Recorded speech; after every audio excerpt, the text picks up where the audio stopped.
continuar hoy con los delitos que nos corresponden. Gracias, vamos a continuar con los delitos que nos corresponden. Si me hacen favor, empezando con el delito de trata de personas y el delito de remuneración por la trata de personas que aparecen en los artículos 202 ter y 202 quater. Si me hacen favor de leer esos dos artículos.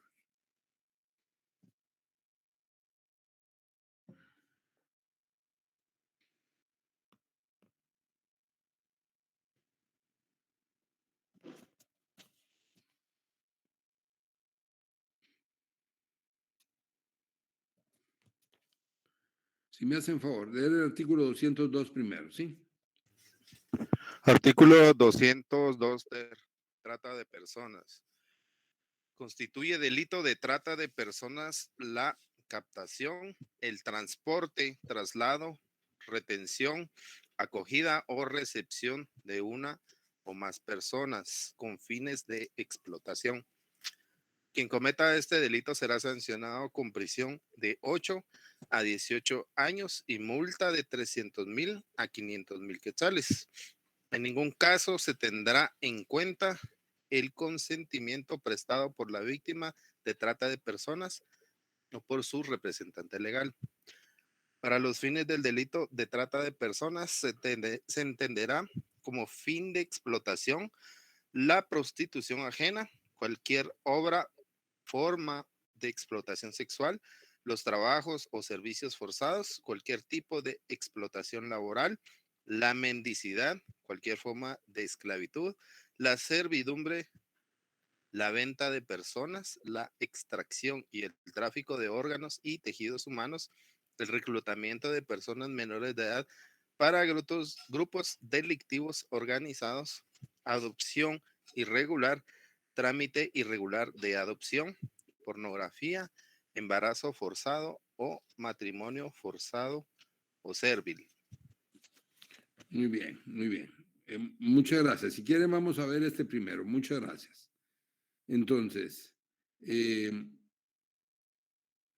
aquí nosotros vamos a encontrar un delito que tiene que ver con la libertad de las personas, que tiene que ver con forzar a alguien a que haga algo en contra de su voluntad, porque el consentimiento no tiene ninguna consideración en este caso. Y es un delito que atenta en contra de esa disposición que cada persona tiene para hacer lo que quiera hacer. Es un delito amplio porque dentro de la trata de personas se configuran diferentes hipótesis que tengan que ver con prostitución, que tengan que ver con cualquier forma de explotación sexual, con servidumbre, con tráfico de órganos, con cualquier actividad en donde se esté coartando la libertad individual de una persona. O sea, es un delito con un amplio espectro, digamos, de elementos típicos, un amplio espectro de posibilidades, de hipótesis que configura la trata de personas. Cuando esa trata de personas con fines de explotación tiene como propósito recibir un beneficio para sí o para terceros, entonces el delito se denomina remuneración por la trata de personas. Y ustedes ven el artículo 202 quater, en donde dice que quien para sí mismo o para terceros, a cambio de las actividades de explotación a que se refiere el delito de trata, brinde o prometa a una persona o a terceros un beneficio económico o de cualquier otra naturaleza, será sancionado con la pena de 6 a 8 años. Esto es por el beneficio económico. La pena establecida en el artículo anterior, en el párrafo anterior, se aumentará en 2/3 partes si la remuneración se brinda o se promete a cambio de actividad de explotación de persona menor de 14 años. Y se aumentará el doble si se tratara de persona menor de 10 años. Entonces, este delito de remuneración por la trata de personas castiga a quien realice esas actividades con fines económicos, para sí o para terceras personas, y además se agrava la pena cuando la víctima es un menor de edad. En eso consiste básicamente la trata de personas, que es diferente a los demás tipos penales que hemos visto, al secuestro, por ejemplo, en donde hay una intención de obtener un rescate, y van a ver cómo también es diferente al artículo 203 de la detención ilegal, en donde no hay ningún motivo, ninguna motivación, más que en el artículo 203 mantener detenida a la persona, simplemente mantenerla detenida. Veamos el artículo 203 de las detenciones ilegales, si me hacen favor. Artículo 203. Detenciones ilegales. La persona que encerrare o detuviese a otro, privándolo de su libertad, será sancionado con prisión de 1 a 3 años. Igual sanción se impondrá a quien proporcionare el lugar para la ejecución de este delito. Muy bien, muchas gracias. Entonces, si ustedes se dan cuenta, en este delito de detención ilegal, lo que la persona busca es detener al sujeto pasivo, tratando de mantenerlo sin su libertad por cierto tiempo. Puede ser para que no acuda a una audiencia que tiene esa persona, que no acuda a una reunión, y se le mantiene detenido, privado o detenido de su libertad, privándolo de su libertad, sin un otro motivo, ni económico, ni sexual, ni de ninguna otra naturaleza, más que mantenerlo detenido por cierto lapso de tiempo. Como repito, podría ser para evitar que llegue a una reunión, que vaya a una audiencia, en fin, y se sanciona con prisión de 1 a 3 años. Si apareciera cualquier otro elemento al sujeto que hace esa detención, cualquier otro elemento puede cambiar el delito. Si hace esa detención con un propósito de servidumbre, ya es otro delito. Si lo hace con el propósito de rescate, es un secuestro.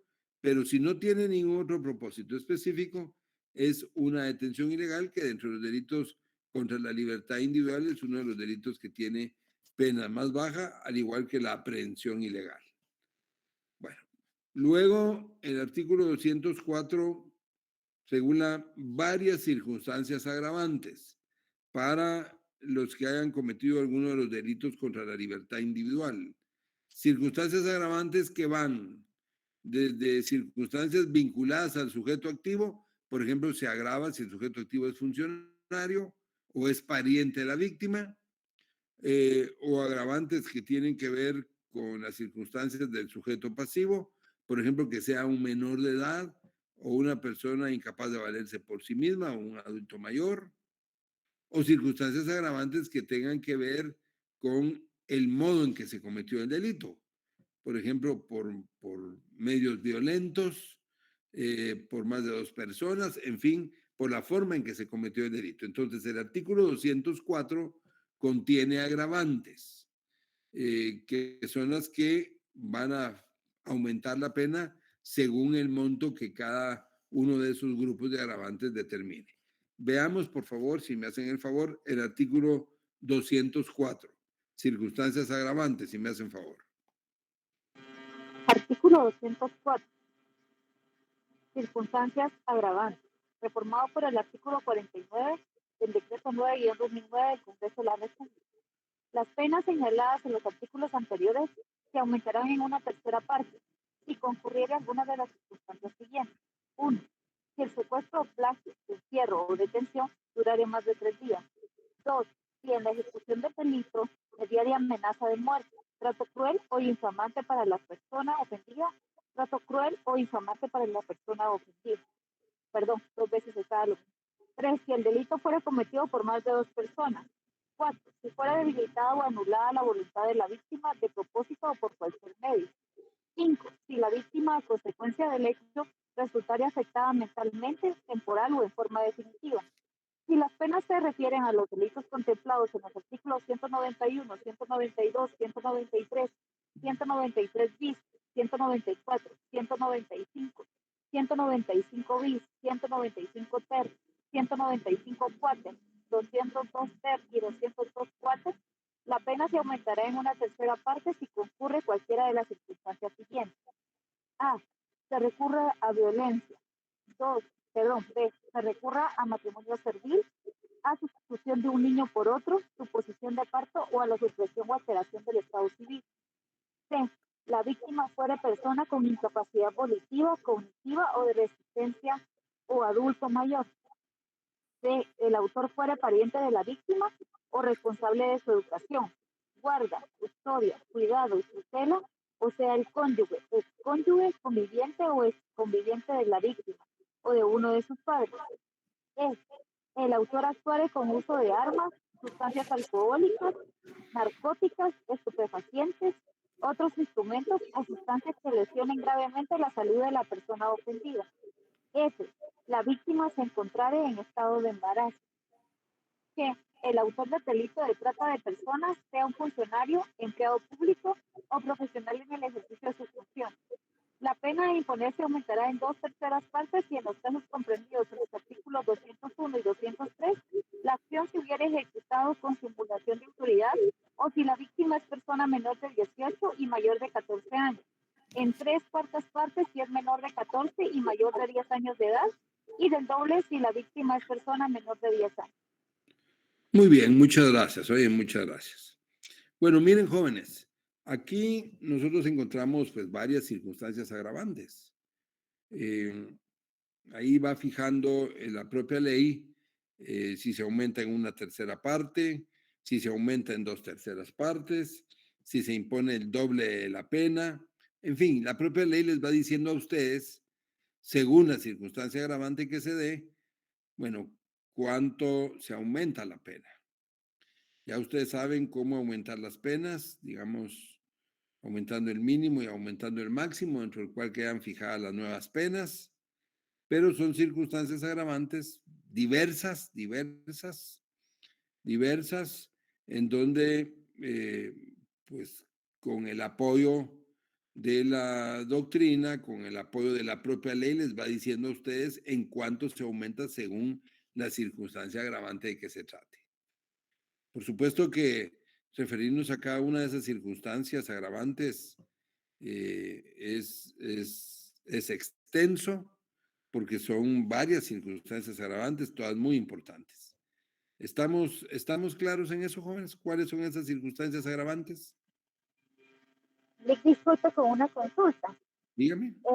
En el caso del artículo 203 de detenciones ilegales, ¿recuerda Ajá. usted que cuando hablábamos del artículo 201, que era plagio secuestro, cuando estaba sucediendo que los agentes policíacos retenían a algunas personas con el fin de que les sacaran dinero del cajero, ¿podría alguien de repente cambiar el delito por una detención ilegal?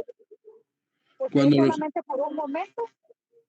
cuando los agentes detenían a alguien, ¿con qué finalidad? O cuando los llevan a los cajeros a sacar dinero. ¿Me puede repetir? Es que no le escucho bien, fíjese, perdone.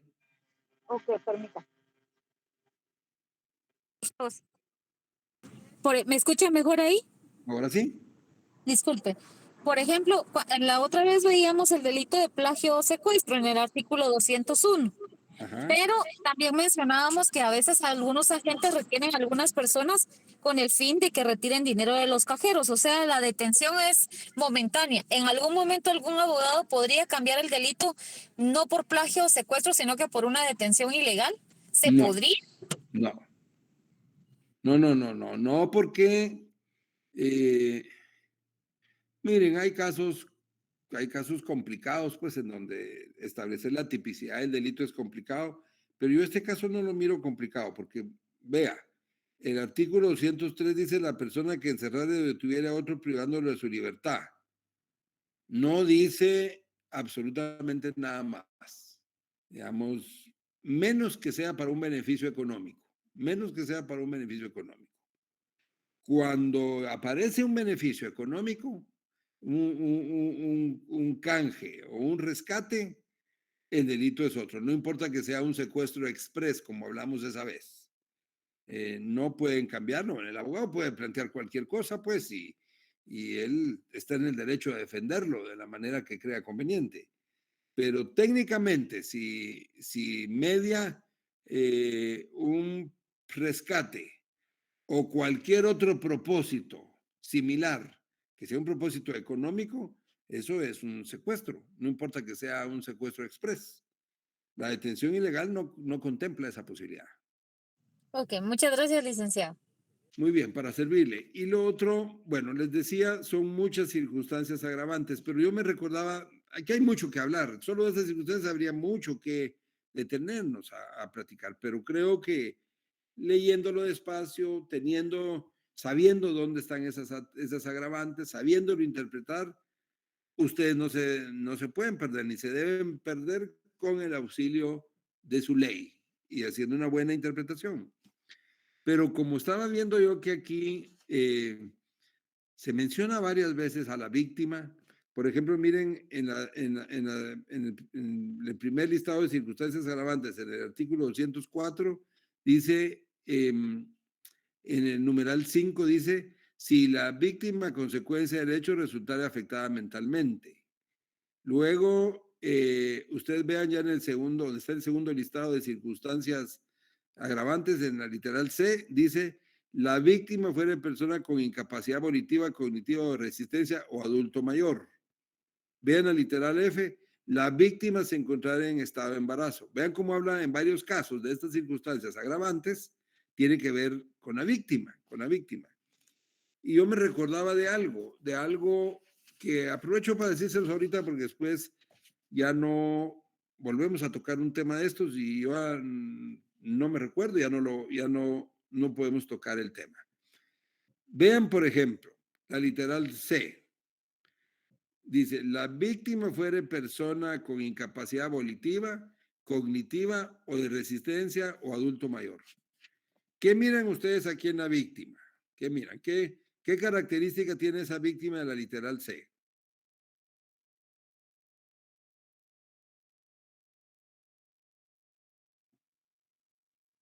¿Qué me dirían de esa literal C? Que no tiene En todas sus relación a la capacidades víctima. completas. ¿Cómo? Que no todas sus Desventaja capacidades total. completas. Va, Que es quedémonos con vulnerable lo a que... cualquier No, situación. espérenme. Quedémonos con lo que dijo el compañero. Desventaja total, dijo él. Desventaja total. O sea, que estas víctimas son víctimas que están en desventaja, digamos, para defenderse, digamos, porque tienen incapacidad volitiva, porque tienen incapacidad de resistencia o porque son adultos mayores. Vaya. ¿Por qué me detuve o por qué me estoy deteniendo un momentito en esto? Bueno, nosotros ya sabemos quiénes son las víctimas en un delito, pues el sujeto pasivo, es el sujeto pasivo. Y la víctima tiene que ver con una ciencia que se llama victimología. La victimología es una ciencia que es parte de otra ciencia que se llama criminología y que la victimología lo que trata es el estudio de las víctimas, el estudio de las víctimas. Como por ejemplo esta víctima que se refería a la literal C, que el compañero dijo, creo que dijo que está en total desventaja, dijo él. Bueno, les voy a plantear dos casos. Un caso es el de un niño que tiene 2 días de nacido y que la madre lo mata. ¿Qué delito es ese? Parricidio, Lida. Parricidio. No, recuérdense. Es el infanticidio, porque Es es el, antes de 3 días. es el infanticidio, recuérdense. Es la madre que mata al hijo que no ha cumplido 3 días de nacido. Entonces es un infanticidio. Ese niño de 2 años es la víctima. Vaya, ahora cambiemos ese caso. Ahora vamos a otro caso.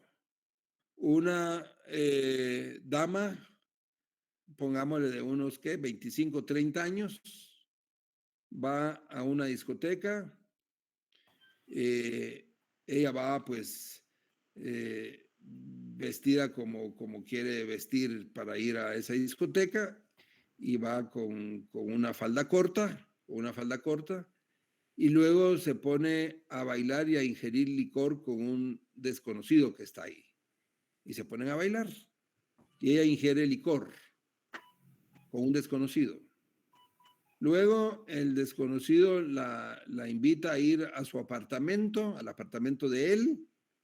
Van al apartamento en el vehículo de ella, y en el apartamento pues siguen ingiriendo licor y consumen drogas. Y luego esta dama consumió mucho licor y queda prácticamente inconsciente. Y el tipo abusa sexualmente de ella y comete una violación. Bueno, ¿ella es víctima de ese delito o no es víctima de ese delito? Sí es víctima, licenciado. Sí es víctima, doctor, porque no consintió.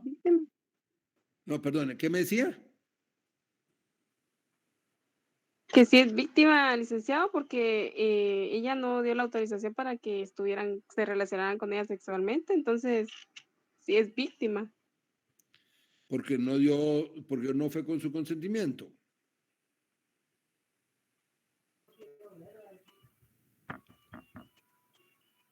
¿Alguien más quiere decirme algo de ese último caso donde ella es víctima?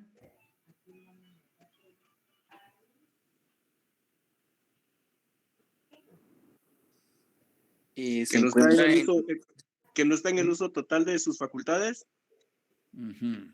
Bueno, pero ¿qué diferencia encuentran ustedes entre el niño de 2 años que es víctima del infanticidio y esta dama que es víctima de la violación? ¿Qué diferencia encuentran? Es en que al momento de ingerir alcohol ella estaba consciente de que pues al irse con un desconocido pueden haber consecuencias. Ahora pues un niño está totalmente indefenso, como dijo el compañero anterior, sin ninguna ventaja. Ahora la señorita pues pudo de cierta manera evitar lo que sucedió si no hubiese ingerido tantas drogas y alcohol con un desconocido. Muy bien. Bueno, entonces vean cómo, para no extendernos por el tiempo, vean cómo hay 2 víctimas diferentes. En victimología, las 2 son víctimas, no dejan de ser víctimas. La dama no deja de ser víctima. Pero en victimología se habla, por ejemplo, de víctimas inocentes, como ese niño de 2 años. No tiene ninguna culpa en lo que pasó. Porque si tiene 2 años de edad. Y hay víctimas culpables. Aunque el término culpable es para el sujeto activo, aquí la victimología reconoce que en ciertos casos hay víctimas culpables, que no dejan de ser víctimas. Siempre hay delito, siempre hay que poner una pena, pero posiblemente una pena más baja, porque la víctima también tuvo responsabilidad en lo que pasó. Lo que acaba de decir la compañera, exactamente lo que acaba de decir la compañera, cuando ella dijo que pues ella llegó a un lugar a ingerir licor con un desconocido, después se va en el propio vehículo de ella a un apartamento que no conoce con una persona que tampoco conoce y consume drogas y licor. Bueno, desafortunadamente fue víctima de un delito de violación. Sí, pero alguna culpa tuvo esta persona por su imprudencia, digámoslo en términos generales, por su imprudencia al realizar acciones que la ponían en riesgo. Entonces eso provoca que la pena al sujeto activo del delito quizás sea una pena dentro de los límites que establece la ley, pero más baja, porque ella tuvo una responsabilidad al no haberse cuidado de acciones que llevaron a ese desenlace de todos modos negativo, delictivo, en donde ella fue víctima de una violación. Pero es diferente a la víctima de 2 años de edad en el infanticidio, porque una víctima es totalmente inocente y la otra es una víctima culpable. Por eso la literal C dice, la víctima fuera persona con incapacidad volitiva, cognitiva o de resistencia o adulto mayor, lo que dijo el compañero hace unos minutos también, cuando era en incapacidad para defenderse. ¿Me explico en eso, jóvenes? Sí, licenciado. Sí, licenciado.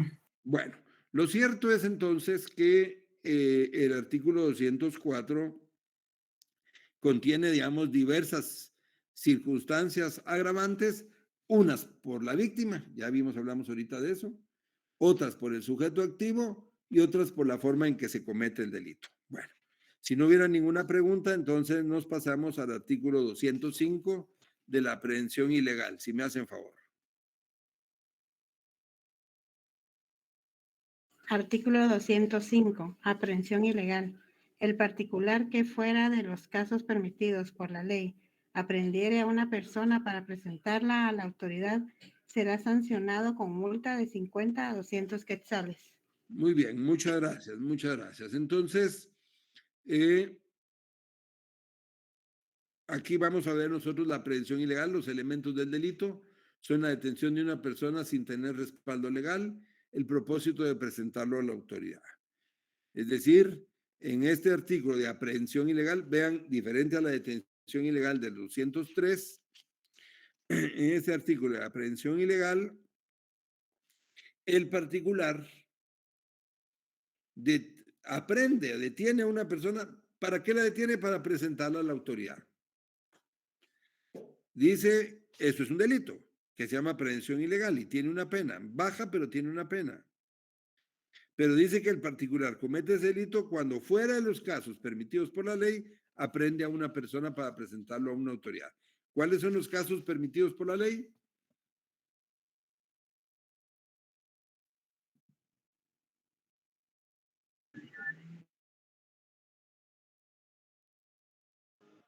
Por flagrancia, Lic.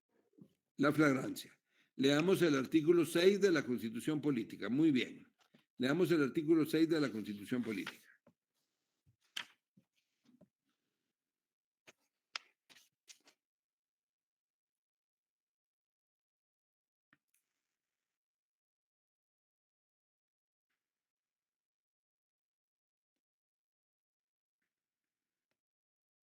Si me hacen favor, leamos el artículo 6.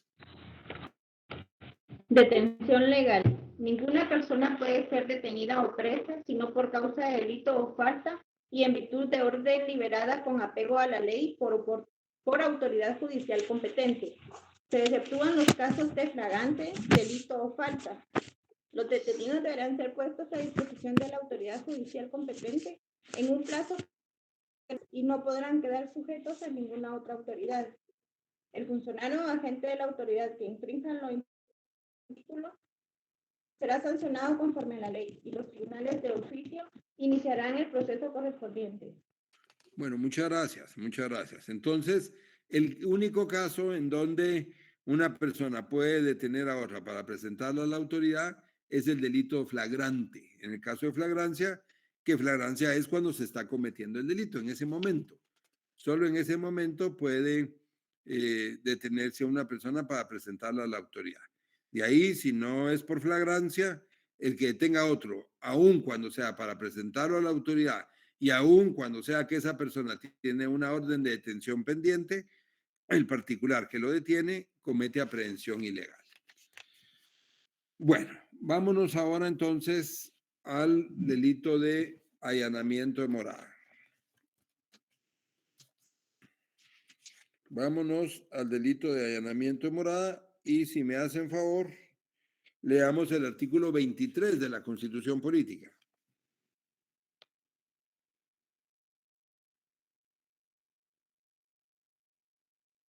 Artículo 23. Inviolabilidad de la vivienda. La vivienda es inviolable.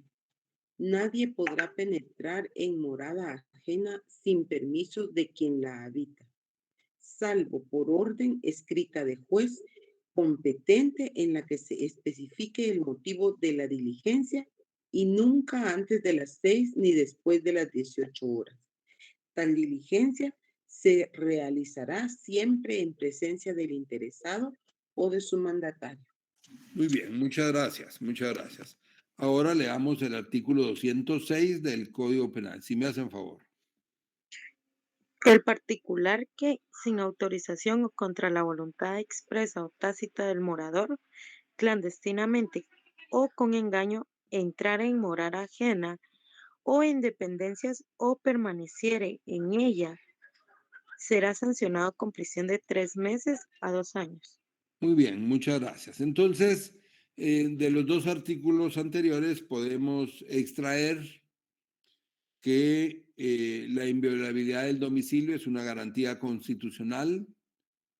La propia Constitución política como ley suprema del país garantiza que la inviolabilidad, que el domicilio es inviolable. Lo mismo que la comunicación telefónica sin orden de juez, lo mismo que la correspondencia, la privacidad de la correspondencia, no se puede abrir ninguna carta, ningún medio de comunicación si no es con autorización del juez, porque la Constitución política garantiza la privacidad. En este caso, la privacidad del domicilio. Por eso, el que entra en morada ajena sin autorización del morador comete allanamiento de morada. La doctrina regula que hay dos clases de allanamiento: el allanamiento activo, que es cuando alguien entra sin autorización del morador, y el allanamiento pasivo, que es cuando alguien se niega a salir de la casa aunque el morador le está pidiendo que salga de la casa. Alguien que entra a una casa con autorización, un domicilio con autorización del morador, después le dicen que se retire y no quiere salir o no sale. Ese es un allanamiento pasivo que está contenido en ese artículo. ¿Cuáles son los elementos entonces del delito? Entrar en morada ajena sin autorización del morador. 2, voluntad de violar la intimidad de una morada al entrar a la misma en contra o sin autorización debida, o permanecer en la misma en contra de la voluntad del morador. En cualquiera de esos dos casos, sea que entre sin autorización o se niegue a salir, ese es un allanamiento de morada. Una grabación específica es la que contiene el artículo 207. Si los hechos descritos en el artículo anterior se ejecutaren con simulación de autoridad, con armas, con violencia o por más de 2 personas, la sanción será de 2 a 4 años de prisión. ¿Qué pasa, jóvenes, si alguien alquila una casa, da en alquiler una casa y la da a un inquilino? Se le da la casa a un inquilino para que ahí viva una familia, pero el inquilino no paga la renta, tiene 6 meses de no pagar la renta, y luego llega el propietario de la casa y entra a la residencia sin autorización. Pues los moradores no han pagado la renta. ¿Hay allanamiento de morada o no hay allanamiento de morada? Yo pensaría que no, licenciado, porque él es el dueño. Yo pensaría también que no, porque tal vez hicieron un contrato y violó el contrato al no seguir pagando las mensualidades. Para mí sí hay. Para mí sí hay. Sí, habría allanamiento. Yo pienso que sí hay porque está entrando al domicilio del que alquila. Correcto, correcto. Bueno, miren, efectivamente, aún cuando sea el propietario, aún cuando la otra parte no ha cumplido con pagar la renta, si otorgó ese inmueble para la residencia de otra persona o una familia, no puede entrar. No puede entrar sin autorización del morador, porque si entra, aunque sea su casa y aunque no le hayan pagado la renta durante un año, siempre hay allanamiento de morada. La ley no excluye eso. La ley no excluye esa posibilidad. Y mientras él haya dado en arrendamiento, deja de ser su vivienda. Es la vivienda de otros. Entonces, en realidad sí hay delito. Hoy sí hay delito porque no se justificaría de ninguna manera porque hay un arrendamiento de por medio a través del cual dejó esa vivienda como residencia de otra familia. Entonces, hay allanamiento de morada hoy. Licenciado, pero si hay un contrato de por medio y están rompiendo ese contrato al no pagar, ¿tendría que ir el dueño a desalojar por orden del juez o cómo haría en ese caso? Exactamente, exactamente como usted acaba de decir ahorita, exactamente como usted acaba de decir ahorita. Digamos eh, que, bueno, en caso de Guatemala, pues los casos son extremos, porque hay quienes pasan años sin pagar la renta. Y en Guatemala, como muchos procesos, este también es muy lento y no funciona bien. Porque ni modo, pasan años y no le paga la renta. Y como usted dice, hay un contrato que fijaba obligaciones para las dos partes, pero solo una las está incumpliendo. Pero el procedimiento es que el propietario tiene que acudir a un juez a pedirle que desalojen la vivienda por incumplimiento del contrato, pero no le autoriza a entrar porque esa es el domicilio de la otra familia y es una garantía constitucional, la inviolabilidad del domicilio. Entonces no puede entrar. El procedimiento es que debe acudir a un juez para que el juez ordene la desocupación del inmueble. ¿Oye? Bueno. Licenciado, ¿y esto solo aplicaría a, a propiedades así como casas o también aplicaría como para terrenos? Y para todo. Es decir, aunque lo que pasa es que si no comete allanamiento de morada, porque en un terreno no hay domicilio, pero sí podría cometer una usurpación, porque está entrando a una propiedad una usurpación impropia, porque estaría entregando, aunque esté entrando a su misma propiedad, resulta que la tiene arrendada a otra persona. Lo mismo que un vehículo. Alguien da en alquiler un vehículo, lo alquila para un fin de semana y se lo da a otra persona para un fin de semana. Y luego lo encuentra en un centro comercial y le urge su vehículo porque quiere hacer un mandado y lo quiere usar y tiene otra llave. Aunque lo use y lo devuelva, de todos modos ya cometió un delito porque había dado el uso del vehículo a otra persona. O sea, así de restrictivo, ¿oyen? Así de restrictivo. Entonces, igual hay un delito porque si regresamos a la vivienda, porque había dado la vivienda para que viviera una familia. Y aunque no le han pagado la renta, no le da autorización ni para quitar la luz, ni para quitar el agua, ni mucho menos para entrar. Entonces, Licenciado, buenas noches. buenas noches. Cuando es una invasión a terrenos, como se mira normalmente ahora que invaden terrenos, también es por medio de un juez que tendría que sacar a esas personas. Mire, ahí es un tema complicadísimo el que usted menciona. Podríamos pasar un montón de tiempo hablando de eso que ocurre, pero la respuesta es que sí, hoy sí tiene que ir con un juez para lograr el desalojo, porque si no, como son las cosas en nuestro país, no va a ser que el propietario sea el que termine en un problema y los invasores saliendo del problema. Entonces, la respuesta es que sí tiene que acudir a un juez para que el juez le dé, ordene el desalojo a la autoridad. ¿Oye? Gracias. Una consulta con los ejemplos que ponían anteriormente. ¿Qué pasa entonces con el derecho de protección a la propiedad privada? Si la gente se empeña en seguir en una casa que no está pagando, veo que casi que no tiene salida el propietario. Sí, lo que pasa es que, aunque mire, aunque usted tiene razón en decirme lo que me dice y ver cómo ve las cosas, pero lo que pasa es que el ordenamiento jurídico funciona, digamos, con una conjugación de derechos. A veces el ejercicio del derecho de uno afecta al otro. Y entonces, vean cuando vimos nosotros, en alguna clase vimos la libertad de expresión. Bueno, ese es un derecho. De acuerdo, es un derecho. Pero el otro también tiene un derecho de que se respete el honor o la dignidad. Que se diga lo que se diga, pero no cualquier cosa, porque hay un honor de por medio. Ahí chocan dos derechos. Colisionan o chocan dos derechos. Aquí estamos hablando de lo mismo. Chocan dos derechos. El derecho del propietario que dio su vivienda para que le paguen una renta y no le pagan la renta, está perdiendo su patrimonio porque no le están pagando la renta. Ese es el derecho de él, es el derecho de propiedad. Pero el derecho de los otros es el derecho a la inviolabilidad del domicilio, que ya vimos que está en el artículo 6 de la Constitución Política. También el patrimonio es un derecho constitucional, pero el artículo 6 de la Constitución Política regula la inviolabilidad del domicilio. Y entonces, la ley regula que en esos casos debe seguirse un procedimiento para obtener el desalojo, sacarlos de la casa, de la oficina, del terreno que no pagan, y ese es el procedimiento. Cualquier otro procedimiento hace incurrir en delito al mismo propietario.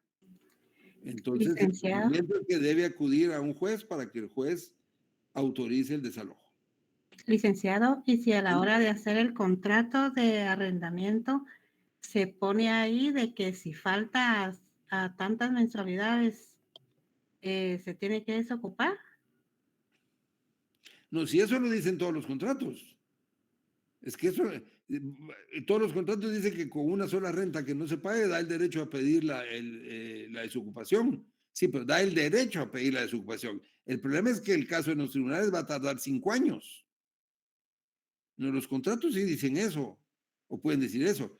Claro que lo que el contrato no puede decir es que si no paga la renta, entonces le da el derecho al otro para que entre a la casa. Eso sí no lo puede decir. Porque Lic, ¿ah? Y ahí una posible opción sería, por ejemplo, no sé, reformar ese artículo de la inviolabilidad de domicilio, de morada. ¿No sería bueno como reformar ese artículo en esos casos que sea por la falta al contrato de arrendamiento o algo así? Es que de verdad... No, déjeme que le explique algo. No, pero no nos vayamos por ahí, porque entonces usted lo que está proponiendo es casi eliminar un poco una garantía constitucional. No, el problema no está en la garantía, el problema está en los procesos, en los procedimientos que son lentos y que no funcionan. Lo que habría que reformar es el procedimiento, en donde en Estados Unidos no va a encontrar usted a alguien que permanezca 5 años en una casa o en una oficina sin pagar.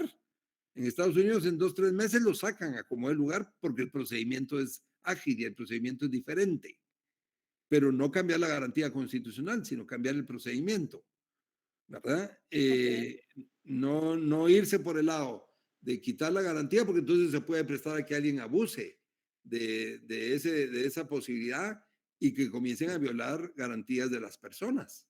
Sino el problema está en el procedimiento, en lo tardío del procedimiento que lo hace ineficaz. Entonces lo que hay que reformar es el procedimiento para resolver esos casos hoy. Ok, gracias, Lic. Bueno, muy bien. Entonces, miren. Y si no hay contrato, también se tiene que hacer lo mismo. Lo mismo, es que sí hay contrato, porque aunque no haya contrato escrito, sí hay contrato. Si usted le da a alguien las llaves de su carro y dice, te lo alquilo el fin de semana y nos ponemos de acuerdo en el precio, ahí hay un contrato verbal. O si usted le da la casa a alguien y te lo voy a alquilar por 6 meses, pagarme tanto de renta, hay contrato verbal. No es que no haya contrato, sí hay. Lo único es que no hay contrato escrito, pero sí hay verbal y el procedimiento es el mismo. El procedimiento es el mismo. Bueno, entonces, ¿estamos de acuerdo? Sí, licenciado.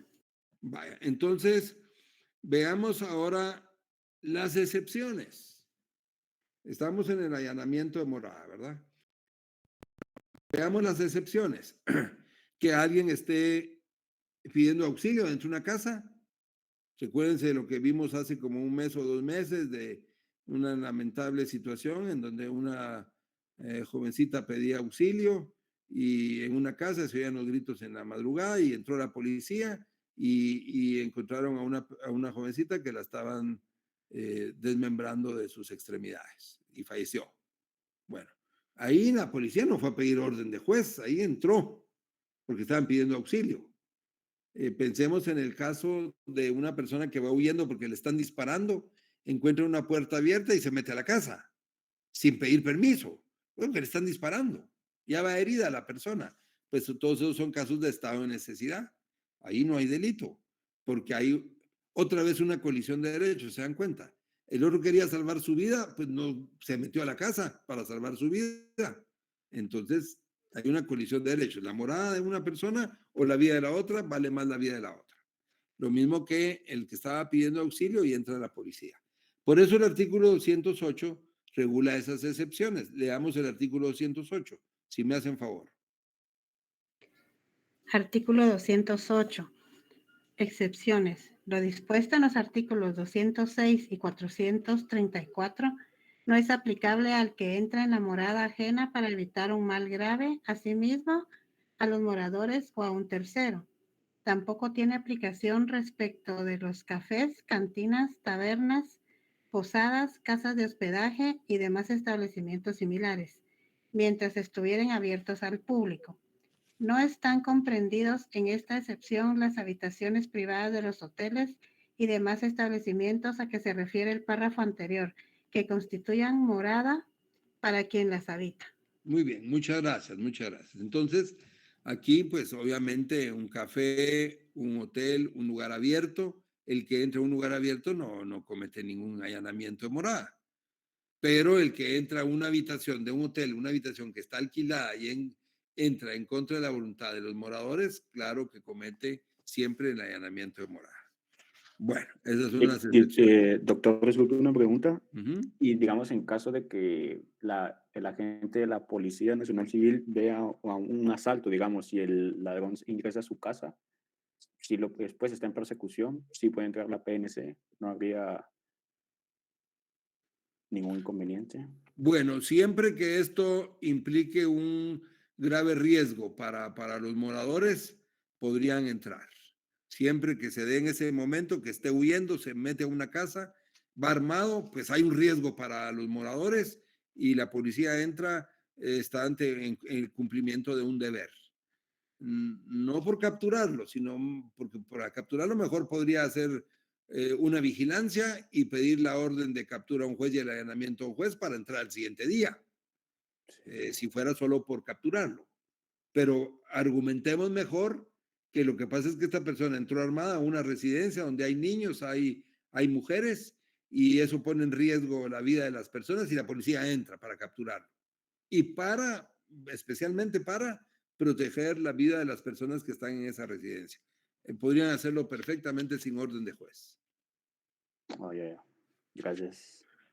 Muy bien, para servirles. Muy bien, vaya. Entonces ahora veamos. Licenciado, perdone. Sí. Por ejemplo, así como en los centros comerciales que no permiten que la policía ni los bomberos entren, ahí, según las reglas que ellos tienen, ¿verdad? Comercial. Ahí sí se siguen esas reglas, o por ejemplo, lo que sucedió en una ocasión en Miraflores, si no estoy mal, que necesitaban la ayuda de bomberos y no los dejaron ingresar. ¿Hay quien comete delito o no hay delito? Mire, yo me recuerdo de ese caso que usted menciona. No lo conozco en detalle. La verdad es que yo no conozco en detalle ese caso. Solo sé que no permitieron el ingreso de bomberos, creo, como usted dice. Podría haber responsabilidad de los administradores de ese centro comercial. Digamos, partamos de algo. Recuérdense que ustedes no pueden fijar delitos porque vean o porque crean que una acción es incorrecta, es injusta, o porque por culpa de él murió. No, ustedes no pueden fijar delitos, digamos. Ustedes van a fijar delitos basados en qué? Estén en la ley. Estén en la ley, exactamente. Ustedes van a fijar delitos fijados que estén en la ley. El caso concreto habrá que ver qué fue lo que ocurrió, qué fue lo que impidieron los administradores del centro comercial, pero si está tipificado en la ley, a mí me parece que si hay alguien en grave riesgo en un lugar, como por ejemplo un centro comercial, es evidente que hay una necesidad inmediata y los administradores se niegan, aún poniendo en riesgo la vida de una persona, yo creo que tienen responsabilidad penal. Habrá que ver qué delito, según sea el caso, pero si hay muerte, será un homicidio, posiblemente. Si hay muerte, será un homicidio, sea por negligencia o habrá que ver cuáles son las circunstancias, pero sí hay responsabilidad. Respondiendo a su pregunta, sí hay responsabilidad, porque además ahí no pueden alegar inviolabilidad del domicilio, si la propia ley señala las excepciones para el domicilio, no digamos para un centro comercial, ¿verdad? Entonces, puede haber responsabilidad perfectamente. Gracias. Muy bien, muy bien.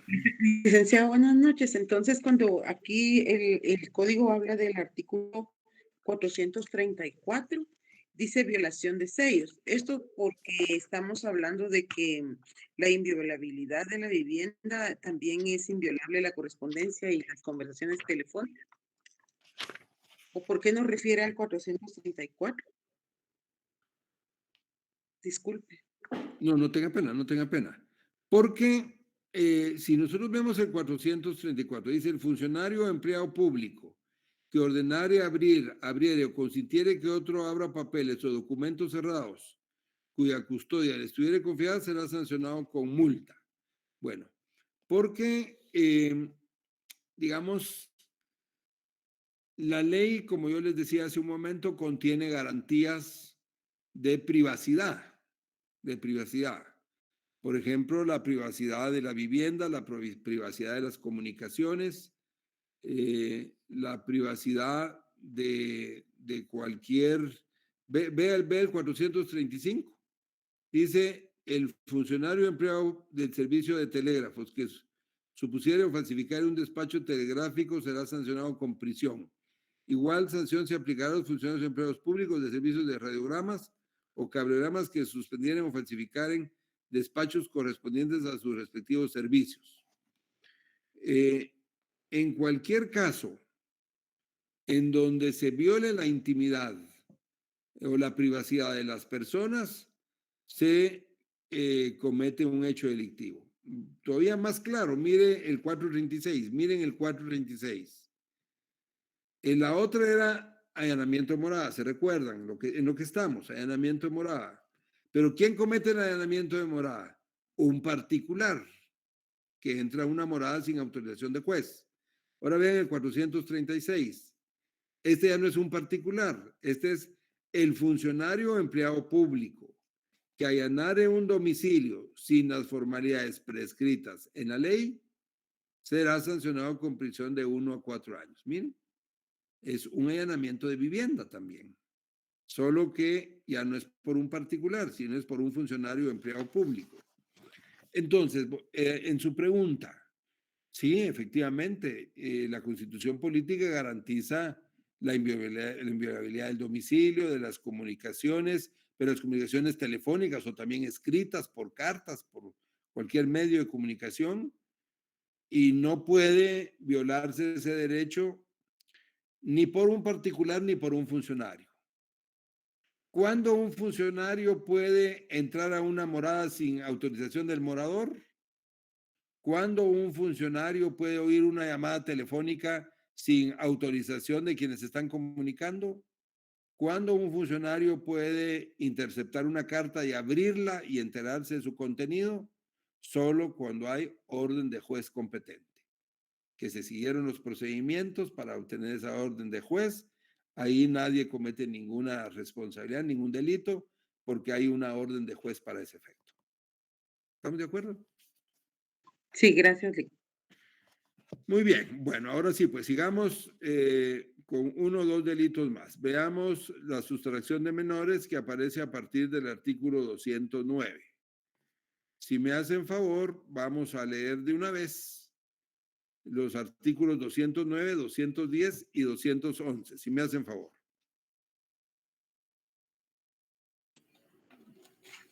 Artículo 209. Sustracción propia. Quien sustrajere a un menor de 12 años de edad o a un incapaz del poder de sus padres, tutor o persona encargada del mismo, y el que lo retuviere contra la voluntad de estos será sancionado con prisión de 1 a 3 años. La misma pena se aplicará si el menor tuviere más de 12 años de edad y no mediare consentimiento de su parte. La pena a imponer será de 6 meses a 2 años. Si el menor de más de 12 años de edad hubiere prestado consentimiento. Artículo 210. Sustracción impropia. Quien hallándose encargado de la persona de un menor no lo presentare a sus padres o guardadores, ni diere razón satisfactoria de su desaparición, será sancionado con prisión de 1 a 3 años.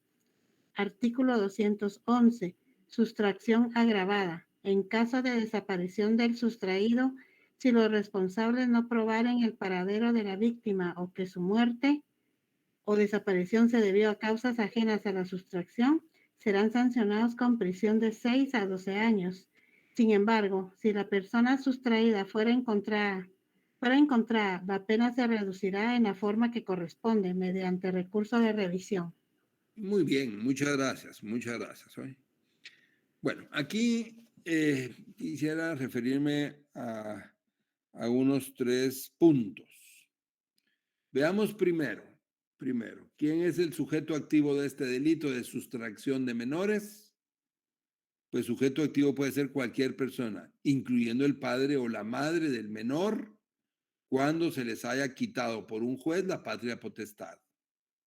¿Quién es sujeto pasivo? El menor, o bien los padres o los encargados de la guardia y custodia, que son limitados en esa guardia y custodia porque les quitan al menor de su poder de control. ¿Cuáles son los elementos del delito? Sustraer al menor de la esfera de la potestad y guarda de los padres o encargados. Suspender durante cierto tiempo la actuación de los derechos de potestad. Y el dolo, porque son delitos intencionales, son delitos dolosos. ¿Cuál es la diferencia entre la sustracción propia y la impropia? Que en la propia, el sujeto activo sustrae al menor del cuidado de sus padres. Y en la sustracción impropia, el sujeto activo recibe al menor para cuidarlo, pero después ya no lo entrega. Ni lo presenta, ni da una razón de su desaparición. Les repito, en la sustracción propia, el sujeto activo sustrae al menor, se los quita a los padres. Y en la sustracción impropia no se los quita, sino no se los devuelve. Se lo dan para su cuidado, pero ya no lo presenta después a los padres, ni explica en dónde están. Es un delito que no requiere ningún resultado específico, no es necesario que se lesione ni que muera el menor, basta con que se le sustraiga, el delito está consumado, por lo tanto es un delito de peligro, se pone en peligro al menor al sustraerlo de quien tiene la responsabilidad de su cuidado, pero no hace falta que haya ningún resultado para que el delito se cometa. El delito está consumado solo con la sustracción, aunque no le pase nada al menor y al poco tiempo regrese a la esfera de control de sus padres. Les decía que el sujeto activo puede ser el mismo padre o la madre cuando se les despoja de la patria potestad. Y finalmente, en la sustracción agravada, aquí ya es un tema diferente porque aquí ya el menor muere.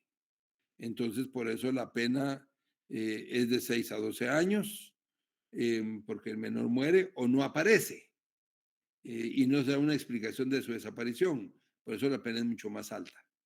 Si el menor muere, pues ya lamentablemente la pena será esa y ya no se podrá variar la pena porque esa fue la que fijó el juez. Pero en el otro supuesto donde no aparece el menor y le fijan una pena al sujeto, pero después el menor aparece, sí se puede reabrir el caso para bajarle la pena y fijarle la pena por sustracción propia o impropia y ya no por sustracción agravada mediante el recurso de revisión. El recurso de revisión es el que permite abrir los casos en donde hay cosa juzgada. Recuérdense que cosa juzgada es cuando un caso ya está fenecido, porque ya no hay recurso ni notificación pendiente, el caso se terminó, hay cosa juzgada. Ese caso ya no se puede abrir, porque también hay una garantía constitucional que dice que no se puede juzgar 2 veces a una persona por un mismo hecho. Ya se le condenó, es cosa juzgada, ya no se le puede volver a juzgar por ese mismo hecho. Salvo cuando sea para favorecerle mediante el recurso de revisión. Supóngase que a alguien lo condenan por el delito de homicidio, pero a los 5 años de que esa persona está condenada aparece el muerto, aparece el supuesto fallecido. Entonces, aparece el supuesto fallecido y entonces no pueden dejar que siga cumpliendo la condena por un homicidio que no cometió porque está viva la persona.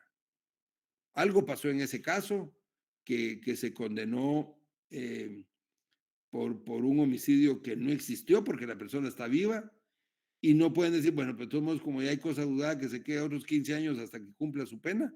No, porque eso sería totalmente absurdo. ¿Cómo se abre ese caso? Mediante el recurso de revisión, porque hay cosa juzgada. Lo mismo ocurre aquí cuando la persona aparece, entonces, pues se abre el caso de nuevo para rebajarle la pena y ponerle la pena o de una sustracción propia o de una sustracción impropia, pero ya no de una sustracción agravada porque apareció la persona que había desaparecido, ¿verdad? Bueno, entonces, no sé si hay alguna pregunta, jóvenes.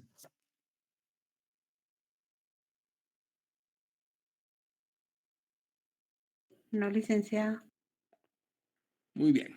Vaya, entonces, si no hay preguntas, entonces yo les agradezco mucho su atención, me alegra mucho saludarles y que tengan una feliz noche hoy. Feliz noche, licenciado. Noche, licenciado. Buenas noches.